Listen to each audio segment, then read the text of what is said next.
Hello friends, welcomes you all. आइए friends start करते हैं अपना mission GATE and ESC 2021 and 22।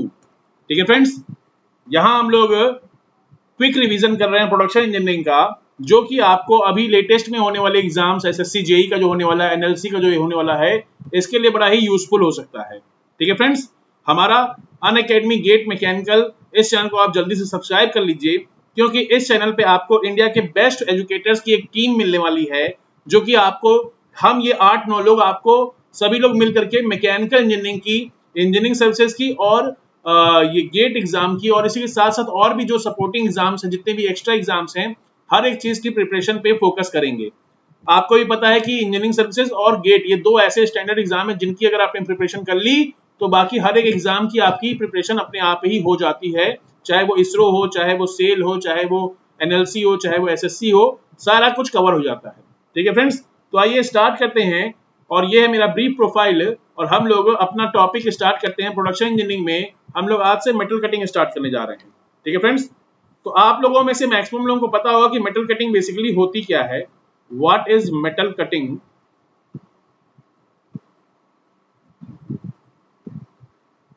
और मशीनिंग।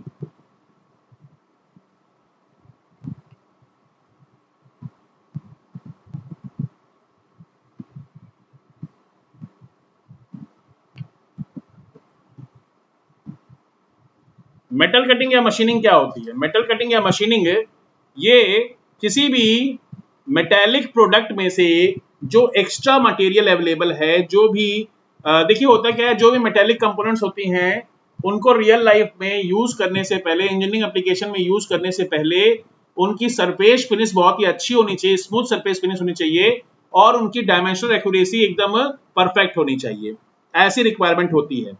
लेकिन जो भी प्रोडक्ट हमें कास्टिंग से, वेल्डिंग से या फॉर्मिंग से मिलते हैं, उनकी फाइनल उनकी जो फिनिशिंग होती है, सरफेस फिनिशिंग और या फिर उनकी जो डायमेंशनल एक्यूरेसी रहती है, ये बहुत ही खराब रहती है। तो इस केस में उनको इंप्रूव करने के लिए, उनकी कंडीशन इंप्रूव करने के लिए हमें मेटल कटिंग या मशीनिंग कराने की नीड पड़ती है।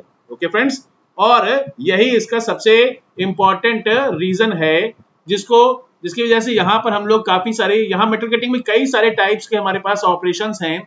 सबसे बेसिक है आपके पास टर्निंग। टर्निंग के अलावा हम लोग ड्रिलिंग, ग्राइंडिंग, मिलिंग और भी क्या नाम है, शेपिंग, प्लेनिंग, ब्रोचिंग, बहुत सारे हमारे पास टूल्स हैं, अवेलेबल हैं, जिनको हम लोग मेटल कटिंग में यूज करते हैं। ठीक है फ्रेंड्स, यही मेटल कटिंग की जो ऑपरेशंस होती हैं, जब आप अलग अलग मशीन पे करते हो तो उसका अलग अलग नाम रहता है। जैसे कि एक ग्रुप ऑफ ऑपरेशंस जो है वो आपकी लेथ मशीन पे हो जाते हैं। उसके बाद फिर मिलिंग कराने के लिए एक अलग से मिलिंग मशीन होती है। उसके बाद ड्रिलिंग के लिए एक अलग से ड्रिलिंग मशीन होती है। ग्राइंडिंग के लिए एक अलग से ग्राइंडिंग मशीन होती है। लेकिन जब हम लोग सारे के सारे टूल्स को एक ही जगह पर रख देते हैं और ऑटोमेटेड कर देते हैं, उनकी इनकमिंग एंड आउटगोइंग, उन टूल्स की इनकमिंग एंड आउटगोइंग ऑटोमेटेड कर देते हैं, तो वो एक मशीन, एक बड़ी मशीन का रूप ले लेती है, जिसको हम लोग सीएनसी मशीन के नाम से जानते हैं। जी हाँ फ्रेंड्स, सीएनसी मशीन जो होती है, it is the group of all metal cutting operations या all machining operations. Okay, CNC machine में जितने भी मेटल कटिंग की जितनी भी ऑपरेशंस रहती हैं, वो सारी के सारी सीएनसी मशीन में लगी रहती हैं और हम लोग बस एक बार वर्कपीस फिक्स कर देते हैं और ये बंद करते हैं, डोर क्लोज कर देते हैं। अंदर ही अंदर प्रोग्रामिंग ऐसी रहती है कि एक के बाद एक कटिंग टूल आता है, मशीनिंग कराता है और चला जाता है। ठीक है फ्रेंड्स, तो ये इस तरीके की चीजें होती रहती हैं। अब देखिए यहां पर क्या है कि मशीनिंग, ये जो प्रोसेस है, machining is the process of removing the unwanted material from the workpiece in the form of chips. Okay, unwanted material को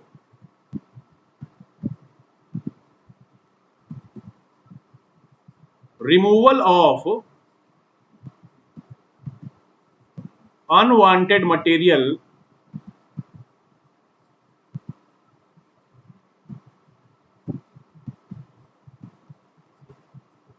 in the form of chips, unwanted material in the form of chips. okay, तो unwanted material को chips के format में remove कराने की process को हम लोग कहते हैं मेटल कटिंग। और यही इसका एक सबसे बड़ा ड्रॉबैक भी होता है कि ये मटेरियल लॉस की ओर लीड करता है। ओके, यही अपने आप में एक ड्रॉबैक है, मटेरियल लॉस। ओके, अब देखिए फ्रेंड्स, यहां पर ये जो प्रोसेस होती है, ये जो मशीनिंग की जो प्रोसेस है, इसमें बेसिकली ये किस तरीके से होती है, इट इज डन बाई या it is machining process is carried out by relative motion between cutting tool and work piece.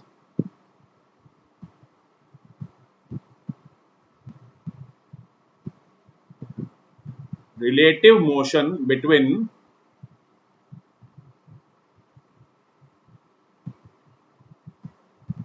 cutting tool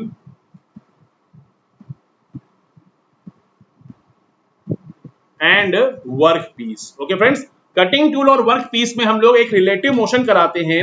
किसी समय ऐसा होता है कि वर्क पीस रोटरी मोशन करता है और वर्क पीस और टूल स्टेशनरी रहता है और इससे रिलेटिव मोशन होता है। कभी ऐसा होता है कि वर्क पीस स्टेशनरी रहता है और टूल मोशन कर रहा होता है। ठीक है फ्रेंड्स, अलग अलग केसेस में अलग अलग कहानी रहती है, लेकिन पे ओवरऑल इन दोनों के बीच में एक रिलेटिव मोशन होना चाहिए। उसी रिलेटिव मोशन से ये मेटल कटिंग होती है। ओके फ्रेंड्स, देखिए होता क्या है, यहां पर दो टाइप के रिलेटिव मोशन पॉसिबल होते हैं। बेसिकली दो टाइप के रिलेटिव मोशन पॉसिबल होते हैं। एक तो रोटरी मोशन,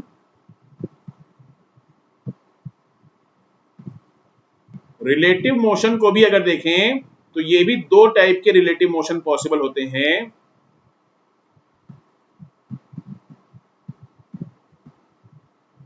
एक तो रोटरी मोशन, रोटरी मोशन जैसे कौन कौन सा, टर्निंग में रोटरी मोशन आता है,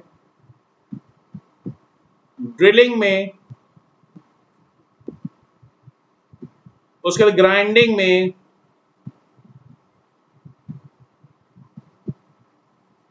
देन मिलिंग में। इन जगहों पे आप देख सकते हो टर्निंग में वर्कपीस रोटेट कर रहा होता है, टूल स्टेशनरी रहता है। बाकी ड्रिलिंग, ग्राइंडिंग और मिलिंग में टूल रोटेट कर रहा होता है और वर्कपीस स्टेशनरी रहता है। मतलब इन दोनों में से कोई एक चीज रोटरी मोशन में है, तो वो जो रिलेटिव मोशन का टाइप आया वो रोटरी मोशन का टाइप हो गया। ठीक है फ्रेंड्स, वो जो रिलेटिव मोशन हुआ वो रोटरी मोशन में आ गया। आगे अगर देखें, अगला है स्ट्रेट मोशन। रिलेटिव मोशन में ही second type of relative motion आता है हमारे पास, स्ट्रेट मोशन। और स्ट्रेट मोशन में क्या क्या है हमारे पास, एक है शेपिंग, अगला है प्लेनिंग वगैरह, ये सब चीजें हैं। ओके, तो ये सब कुछ चीजें जो कि हम लोग यहां पर करते रहते हैं। ये सारी ऑपरेशंस हम लोग यहां पर पढ़ेंगे, वन बाय वन पढ़ेंगे।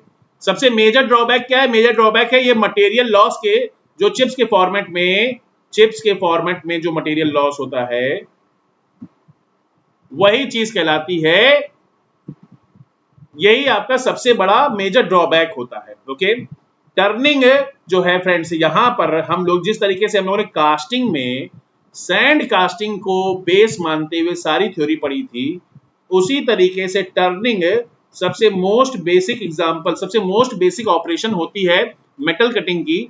मैक्सिमम थ्योरी जो डेवलप हुई है वो इसी टर्निंग के ऊपर डेवलप हुई है। टर्निंग ऑपरेशन कहां पे की जाती है, टर्निंग ऑपरेशन की जाती है यहां पर, आपका टर्निंग ऑपरेशन की जाती है लेथ मशीन के ऊपर। लेथ मशीन के ऊपर हम लोग टर्निंग ऑपरेशन करते हैं। और आपको पता है कि लेथ मशीन सबसे बेसिक टाइप की, ये मेटल कटिंग की ऑपरेशन वाली मशीन होती है। एक तरीके से इसको मदर ऑफ मैकेनिकल मशीन्स भी कहते हैं, क्योंकि यहाँ पे काफी ज्यादा इंपॉर्टेंट ऑपरेशंस की जाती हैं। तो हम लोग ये फ्रेंड्स, हम लोग ये सारी चीज हम लोग वन बाय वन पढ़ेंगे। तो आइए स्टार्ट करते हैं अपनी चीजों को, आगे बढ़ते हैं।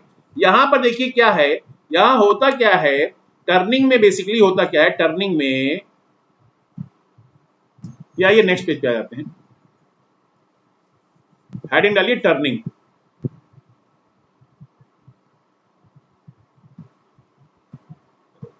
टर्निंग में बेसिकली देखिए क्या होता है,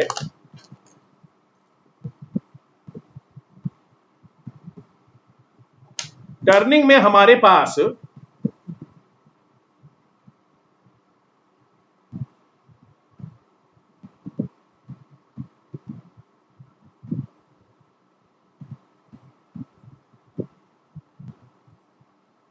ये एक सिलेंडर होता है,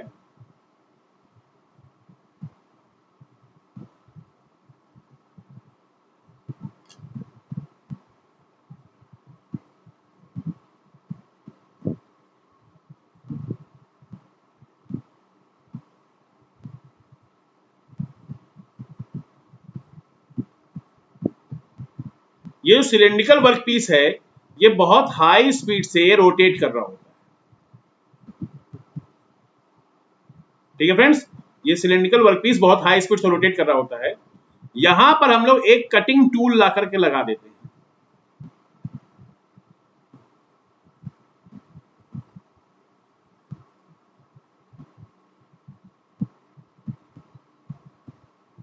यहां पर एक कटिंग टूल लगाते हैं तो होता क्या है कि चिप्स के फॉर्मेट में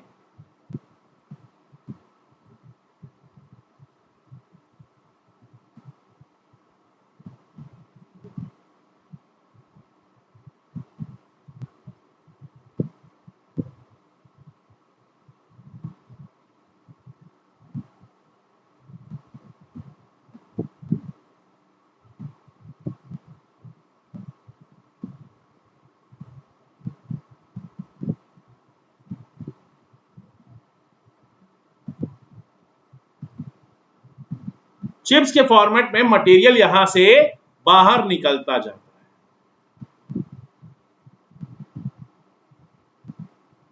ओके, ऐसा कुछ होता है और चिप्स के फॉर्मेट में मटेरियल बाहर निकलता जाता है और स्टार्टिंग में जो हमारे पास ये सिलिंड्रिकल वर्कपीस जिसका डायमीटर कैपिटल डी था,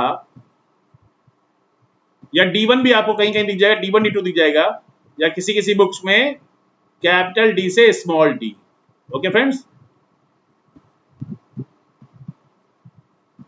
तो ये हमारा है cutting tool, this is our cutting tool.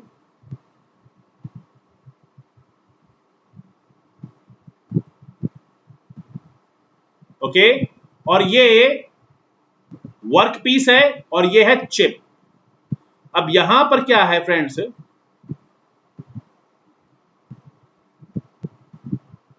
यहां पर ये इतनी जो थिकनेस ली जा रही है वो है अनकट चिप थिकनेस, और ये इतनी जो थिकनेस आ रही है ये है कट चिप थिकनेस या चिप थिकनेस। T1 है uncut chip thickness and T2 है कट चिप थिकनेस, या फिर सिंपली चिप थिकनेस भी इसको कहते हैं।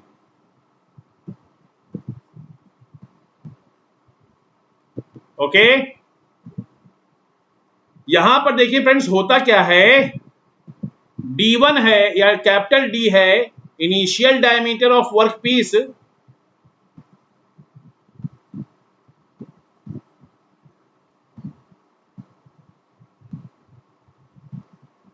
और स्मॉल डी है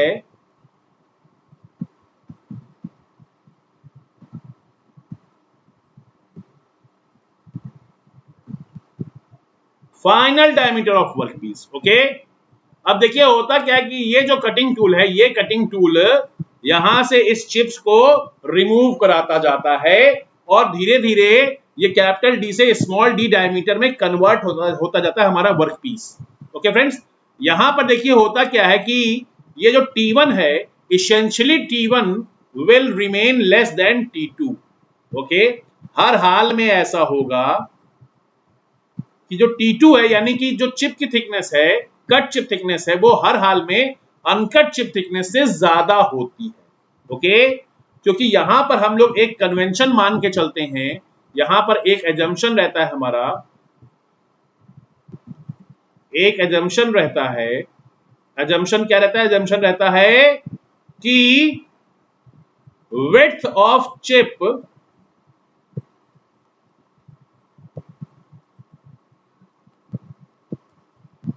width of chip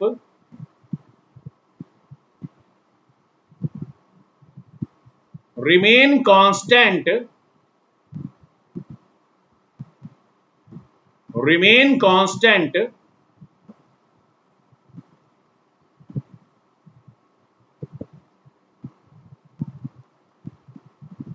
before and after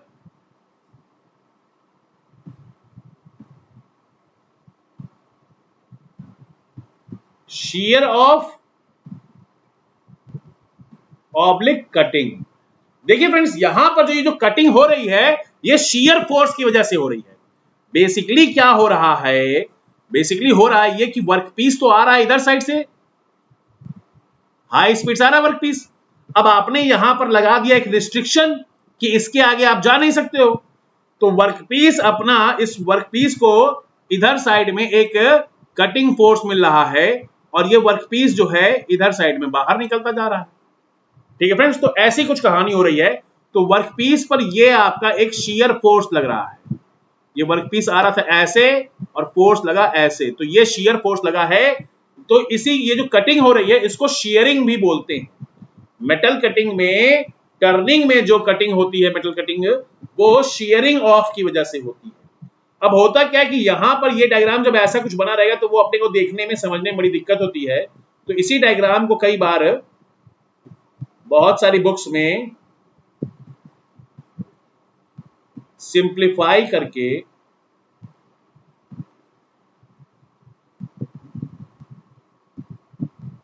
कुछ इस तरीके का बना लेते हैं।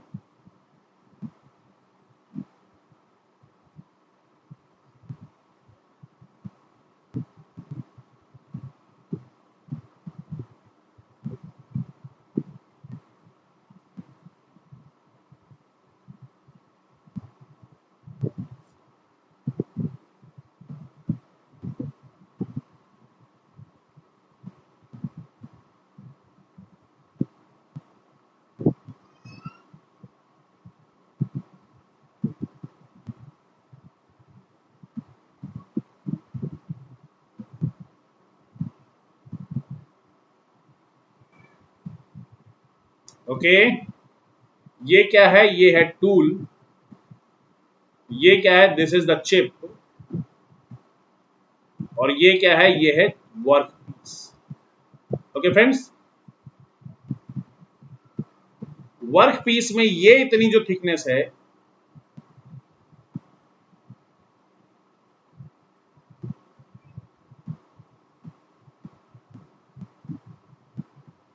ये इतनी थिकनेस कहलाती है T1। ओके, ये इतनी थिकनेस कहलाती है T1,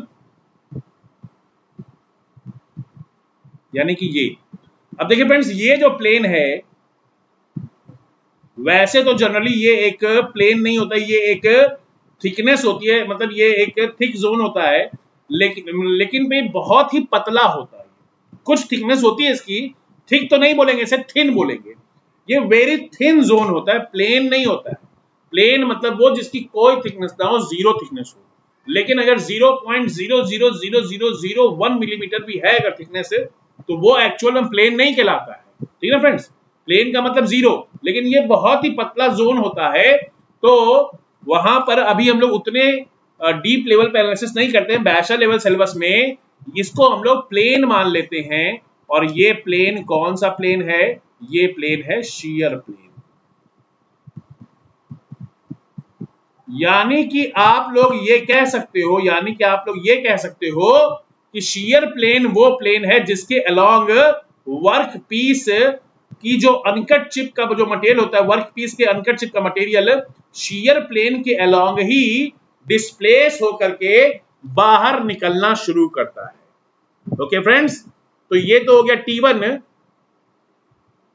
और ये इतनी थिकनेस जो है,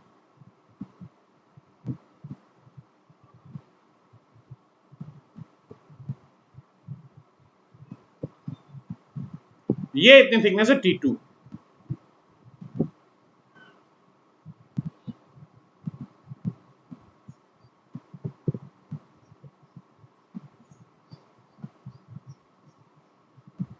ओके फ्रेंड्स, ये इतनी थिकनेस है T2। तो अभी क्या हो रहा है फ्रेंड्स, अभी क्या हो रहा है कि अगर देखा जाए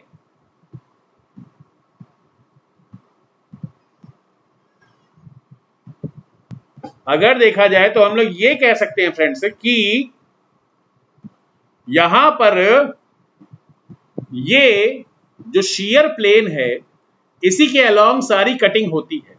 ओके, तो जैसे देखिए ये जो T2 आपको दिख रहा है, ये T2 क्या होगा, T2 यहां से जब परपेंडिकुलर डालते हैं वर्क पीस की जो फ्रंट वाली सरफेस है, इस सरफेस को कहते हैं रेक सरफेस। ओके, ये सरफेस कहलाती है रेक सरफेस। ये वाली सरफेस कौन सी है, ये है रेक सरफेस। और ये वर्टिकल के साथ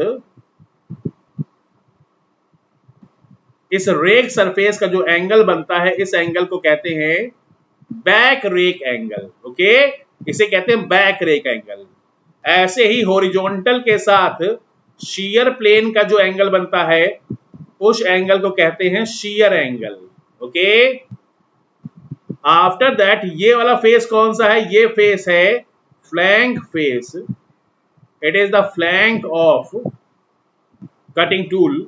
तो इस हॉरिजॉन्टल के साथ इस फ्लैंक का जो एंगल बनता है, ये एंगल कहलाता है क्लियरेंस एंगल। ओके, अब ये है rake face, it is the rake face, this is rake face of cutting tool and this is the flank face of cutting tool.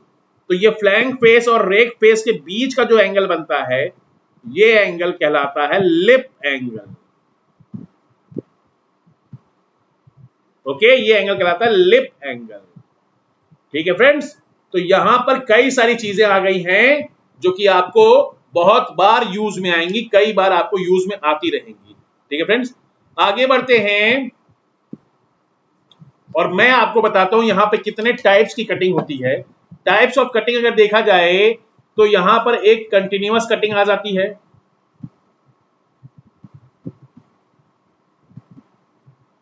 Types of cutting अगर हम लोग देखते हैं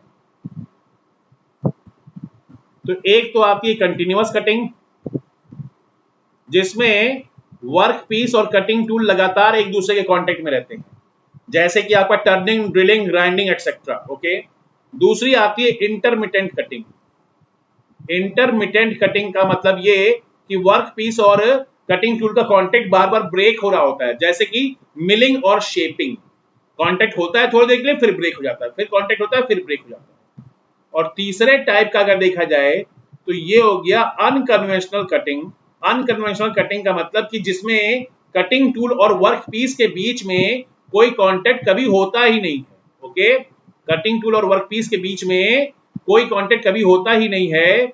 जैसे कि अनकन्वेंशनल कटिंग का मतलब क्या हुआ, ये हो गया आपका laser beam machining, ultrasonic machining, abrasive jet machining, या फिर इलेक्ट्रोकेमिकल मशीनिंग, या फिर इलेक्ट्रिक डिस्चार्ज मशीनिंग, ये सब चीजें। ओके, ये वाला जो क्लासिफिकेशन ये किसके बेसिस पे है, ऑन द बेसिस ऑफ या फिर based on contact of tool, based on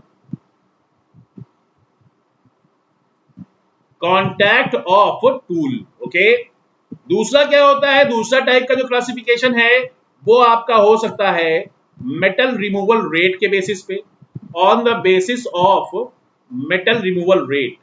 यहां पर एक आता है कुछ ऐसी प्रोसेस जिनका मेटल रिमूवल रेट हाई हो, हाई एमआरआर वाली प्रोसेस हो, कुछ ऐसी प्रोसेस हो जिनका मेटल रिमूवल रेट मीडियम हो, और कुछ ऐसी प्रोसेस जिनका एमआरआर लो हो, मेटल रिमूवल रेट लो। ओके, तो हाई एमआरआर में कौन कौन सी आती है, टर्निंग, ड्रिलिंग, मिलिंग। या फिर मीडियम में कौन कौन सी आती है, ये आती है शेपिंग और ग्राइंडिंग। वहीं लो वाली मेटल कटिंग कौन कौन सी, लो एमआरआर वाली मेटल कटिंग कौन कौन सी है, ये है ब्रोचिंग या रीमिंग, या फिर काउंटर बोरिंग, या फिर आपका अनकन्वेंशनल में आपका एलबीएम, ईबीएम, एजेएम, ईसीएम, ईडीएम, ये सब चीजें। ओके, आगे अगर हम लोग देखें तो क्लासिफिकेशन का एक और टाइप है, क्लासिफिकेशन का एक और बड़ा ही इंपॉर्टेंट टाइप है, वो है based on angle of cutting. Based on angle of cutting, based on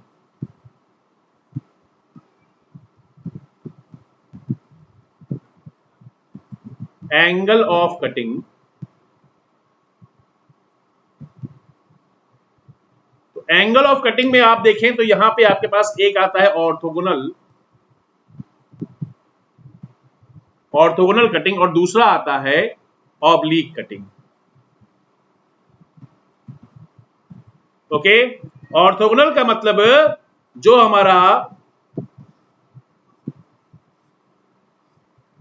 work piece है,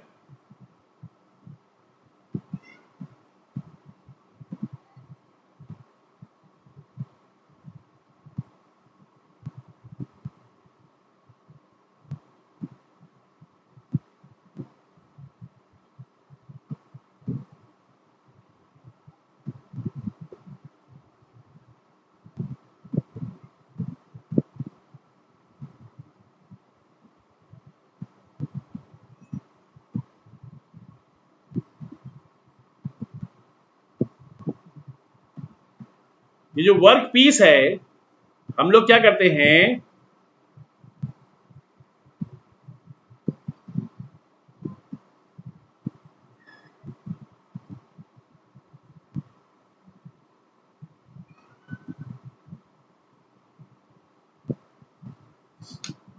ये जो वर्क पीस का जो एक्सिस है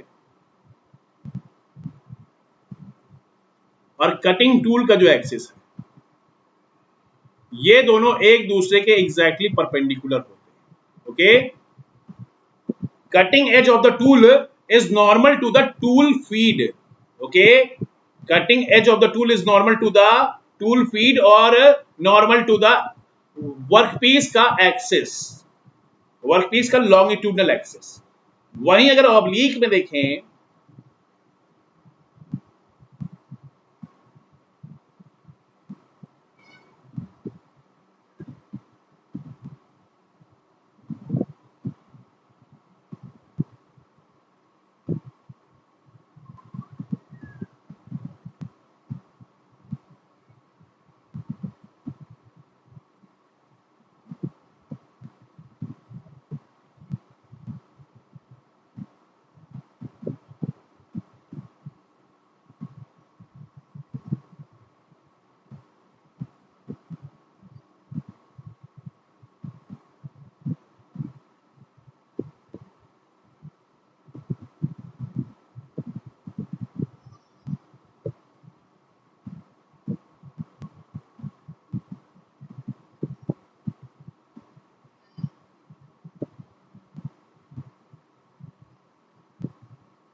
ओके फ्रेंड्स, ऐसा कुछ होता है। ऑब्लिक कटिंग में क्या है कि यहां पर ये जो वर्क पीस का जो एक्सिस है और कटिंग एज जो है, इसके बीच में जो एक आपका ये एक दूसरे के लिए, एक दूसरे के एक्यूट एंगल यहां पर एक बन रहा होता है, 90 डिग्री से छोटा एंगल बन रहा होता है।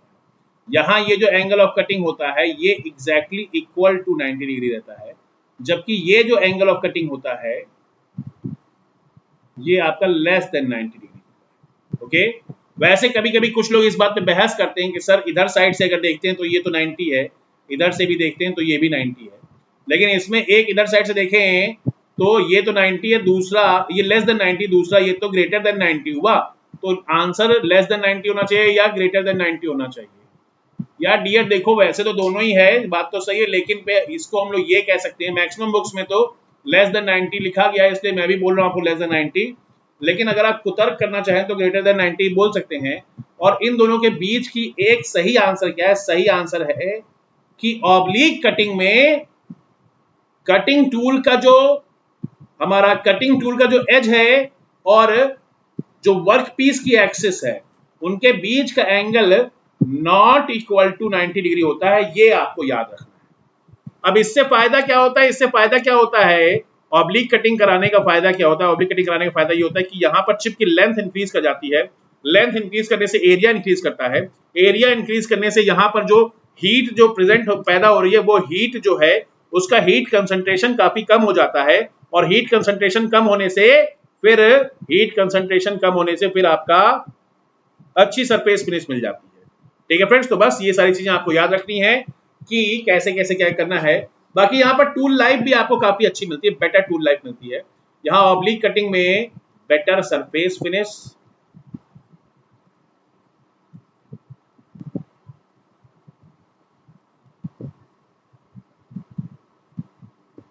And higher tool life.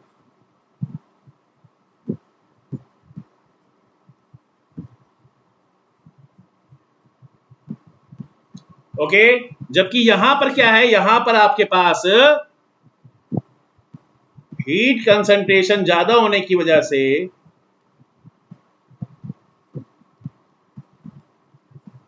Surface finish poor मिलती है और टूल लाइफ भी लेस होगी। ओके, आगे बढ़ते हैं फ्रेंड्स। अच्छा फ्रेंड्स, अब आज के लेक्चर को यहीं पे स्टॉप करते हैं, क्योंकि अभी थोड़ा सा ये अगला बहुत ही लंबा टॉपिक है। यहाँ पे कई चीजें समझनी है जो इस लेक्चर में नहीं खत्म हो पाएंगी। तो फ्रेंड्स, जैसा कि आप लोगों को पता है कि हमारे अनअकैडमी प्लस का अनअकैडमी का एक प्लस का भी एक कोर्स रहता है, जहाँ पे आपको पेमेंट करके कई सारे कोर्सेज मिल जाते हैं।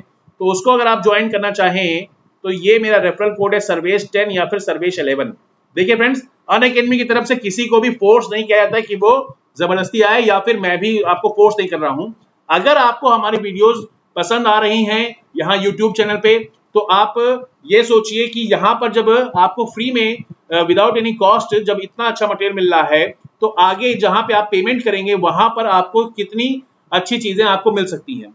क्योंकि यहाँ पर इस YouTube वाले सेक्शन में हम लोग हर एक चीज कमिट नहीं कर सकते हैं कि आपकी हर एक चीज 100% कंप्लीट की जाएगी। यहाँ पे हमारा ये है कि जो टॉपिक शुरू होगा वो टॉपिक कंप्लीट होगा, लेकिन पे क्या नाम है, बाकी हर एक चीज आपको प्रॉपर वे में नहीं हो पाएगी यूट्यूब पे, लेकिन पे वहां प्लस में हर एक चीज बहुत ही तरीके से और बहुत ही प्रॉपर, बहुत ही प्लानिंग तरीके से आपको हर एक टॉपिक, हर एक कॉम्पिटिटिव एग्जाम का मटेरियल वहां पर मिलेगा। तो फ्रेंड्स, ये इसके बेनिफिट्स हैं। आप चाहें तो वीडियो को थोड़ा सा पॉज करके देख सकते हैं, और यहाँ पे ये पूरा का पूरा स्टेप दिखा रखा है।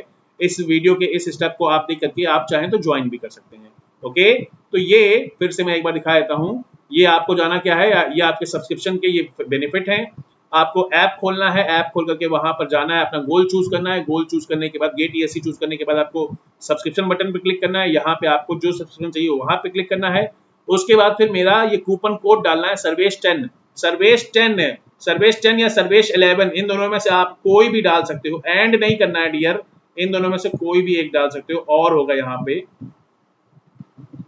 कोई भी एक डालोगे, दोनों के डालने से फायदा क्या है, किसी भी एक को आप डालते हो तो इससे भी 10% मिलेगा, इससे भी 10% मिलेगा। ठीक है ना फ्रेंड्स, 10% का आपको ऑफ मिलता है। तो दोनों से 10% का मिलता है। ऐसा नहीं है कि सर्विस 10 से 10% और सर्विस 11 से कुछ और टोटल ऐसा नहीं कि दो कोड पड़ जाएंगे, कोड एक ही पड़ेगा फ्रेंड्स, कोड सिर्फ एक ही डाला जाएगा, और उस कोड से मैक्सिमम डिस्काउंट ओनली 10% का होगा। इस चीज के ऊपर कभी भी कोई कहते हैं एक्स्ट्रा डिस्कशन नहीं होता है। ठीक है डियर, और जब आपने ये सिलेक्ट कर लिया, अपना गोल सिलेक्ट कर लिया, तो उस गोल को सिलेक्ट करने के बाद आपको पेमेंट करने के लिए आप चाहें तो क्रेडिट कार्ड या डेबिट कार्ड से पेमेंट कर सकते हैं, या फिर आपके पास बहुत सारे ऑप्शंस रहते हैं। ये जो हमारे पास वैलेट है, ई वैलेट है, पेटीएम वगैरह, उनसे भी कर सकते हैं। और या फिर हमारे पास कई सारे बैंक की वो भी है, क्रेडिट कार्ड की ईएमआई की स्कीम भी है, जिसमें आपको कोई भी एक्स्ट्रा चार्ज नहीं देना होता है, कोई भी एक्स्ट्रा आपके पास इंटरेस्ट नहीं आता है। ओके फ्रेंड्स, तो बस इस वीडियो में इतना ही। इस वीडियो को यहीं स्टॉप करता हूं मैं, कल फिर मिलेंगे, तब तक के लिए wish you good luck and thank you.